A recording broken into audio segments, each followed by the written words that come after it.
Here are the learning objectives for this video. Identify and set up a Bernoulli differential equation. Use substitution to convert it into a linear differential equation. Solve the equation using an integrating factor and apply an initial condition. Welcome! Today we are going to solve a classic differential equation problem, often referred to as a Bernoulli trap. We are asked to solve the differential equation dy dx plus y equals y squared times the quantity cosine of x minus sine of x. We are also given the initial condition y of 0 equals 1. At first glance, this looks almost like a standard first-order linear differential equation. However, the y squared term on the right side prevents us from solving it that way. This specific format, where we have a function of x times a power of y on the right side, is known as a Bernoulli differential equation.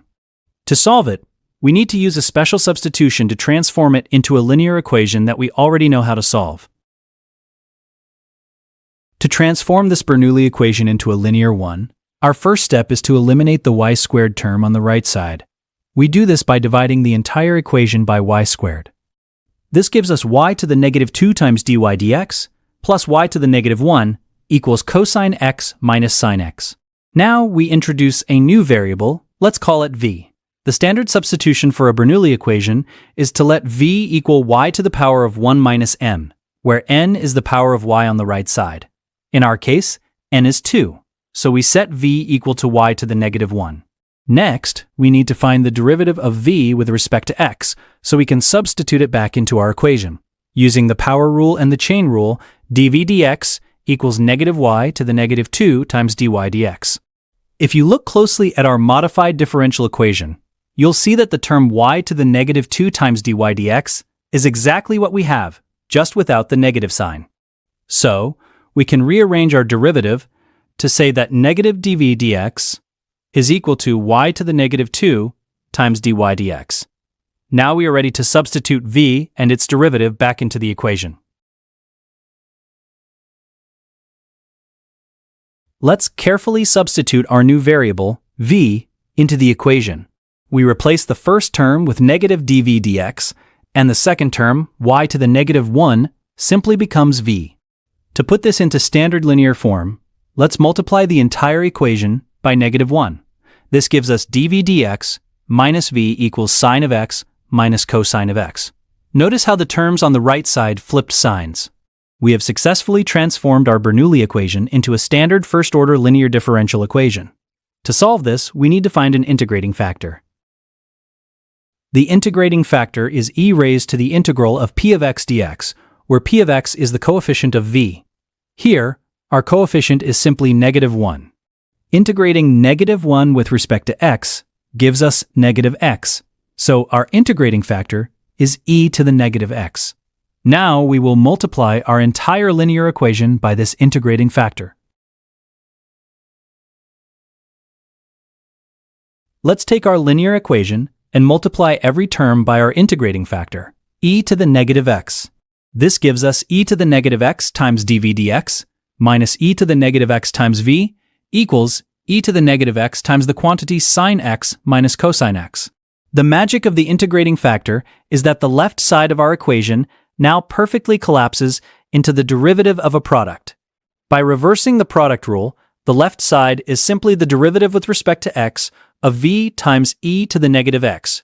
To solve for v, we need to integrate both sides with respect to x. The integral of a derivative simply leaves us with the function inside, so the left side becomes v times e to the negative x.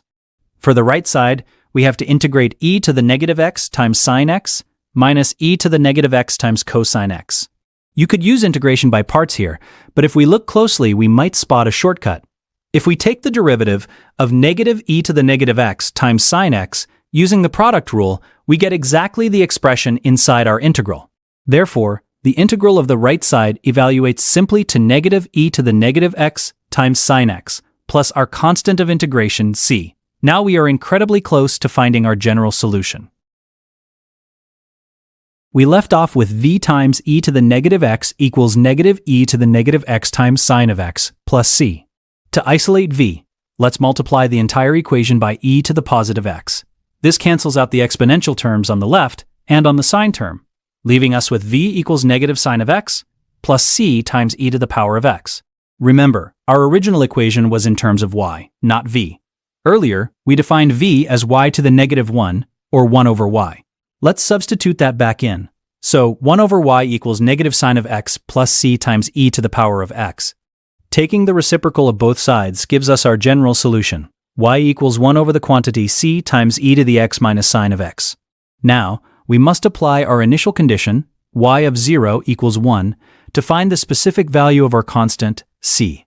Plugging in 1 for y and 0 for x, we get 1 equals 1 over the quantity c times e to the 0 minus sine of 0.